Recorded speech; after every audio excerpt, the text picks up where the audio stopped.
My name is JoAnne Blair, and I'm delighted to have you here today. I'm going to sit on my throne and talk to you, okay?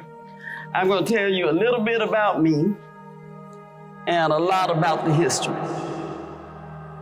I was born and raised here in Selma.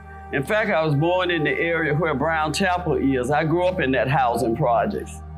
My grandmother, Sylvia Johnson, came to live with us when I was 3 years old. You see, my mom had died in the halls of the White Hospital here. You know, I grew up doing segregation. According to my older sisters, the hospital didn't have any black blood.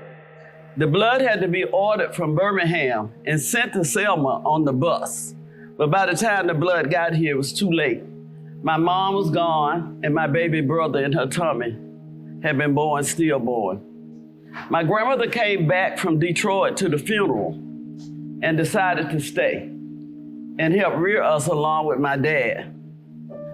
Grandmother had lived in the Midwest, and she enjoyed some freedoms in the Midwest that we didn't have in the segregated South.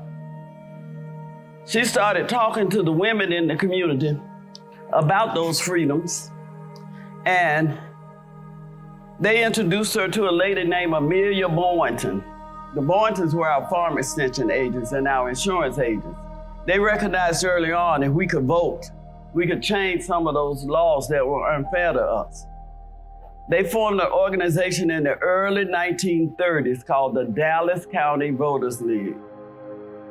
Grandmother started going to the meetings and she would take us. Boring. We had to sit at the feet of those history makers while they strategized on how they was gonna get this thing called freedom. Now, personally, I thought they were the dumbest old people in America. I already knew Abraham Lincoln freed the slave.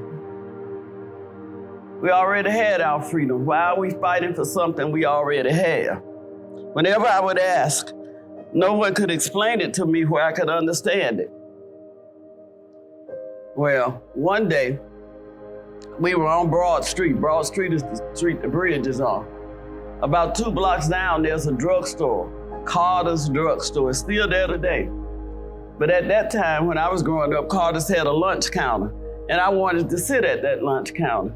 But my grandmother said I couldn't. She said, colored children, that's what we were called in, can't sit at the counter. It didn't stop me from wanting to sit at that counter. Every time I pass by, I see those white kids sitting there spinning around on those stools, licking those ice cream cones, and I'd be wishing it was me. This particular day, my grandmother was talking to one of her friends in front of the store, and I was doing what I always do when I'm in front of Carter's. I'm peeping in that window, watching those kids, wishing it was me. But this particular day, my grandmother noticed, and she leaned over my shoulder, and she pointed through the window toward the counter. She said, when we get our freedom, you can do that too. I became a freedom fighter that day. I understood instantly that the freedom that Grandma and her old friends were going for was a good freedom. I started going down to First Baptist Church with my older sisters to the meetings of SNCC, the Student Nonviolent Coordinating Committee. They tried to teach me the principles of nonviolence. I flunked. First of all, I grew up in the hood. The law of the land dictated if you hit me, I hit you back. I had also seen the way whites treated blacks here in Selma. I'd act so ugly when they start the nonviolence training. It would embarrass my sisters. They would put me out of the church. As soon as the training started, one of them would lean over and say, you can go outside now. And I get up and I go because I didn't want any parts of that. None of it. I'm proud to tell you today I've come a long, long way. I like the marching though. When they come out of that church to get in a line to go on a march, I jump in that line like I had been training all day long. In December of 1964, a letter of invitation was written by the then president of the Dallas County Voters League, Dr. Frederick Douglass Reese, to a man named Dr. Martin Luther King, inviting him to Selma. As you study Dr. King's campaigns and movements, you'll find out he never went anywhere he wasn't invited. He just didn't show up one day and say, I'm here. He had to be invited by the people.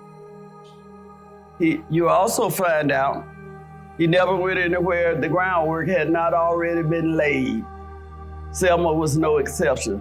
Dr. King accepted that invitation and chose Selma, my hometown, to be the headquarters for the battle for voting rights for all citizens in these United States. Things really heated up then.